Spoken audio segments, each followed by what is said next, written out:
Hello friends, আসসালামু আলাইকুম। কেমন আছো সবাই? আশা করি সবাই ভালো আছো। আল্লাহর রহমতে আমিও ভালো আছি। তো এখন যাচ্ছে আমার মেয়েদের স্কুলে বাসে তুলতে। তো বাসে তুলে এসে ঘরের এই অবস্থা হয়েছিল।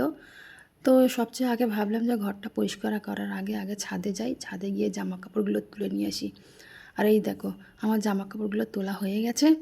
তুলে নিয়ে আবার আমি নিচেই চলে এলাম।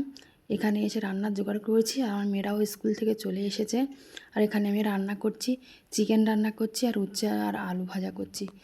তো রান্না বান্না করে ওদের খেতে দিয়েছিলাম। খাওয়ার ভিডিওটা আমি ভালো করে করতে পারিনি। আর তারপর আমার একটা স্বপ্নের জিনিস আমার চলে এসেছে, আমার ওভেন, যেটাকে দেখে আমি এত খুশি হয়েছি তোমাদের আর কী বলবো। তো যাই হোক, আমার হাজব্যান্ড সেটাকে খুলে তাড়াতাড়ি করে সেট করে দিল।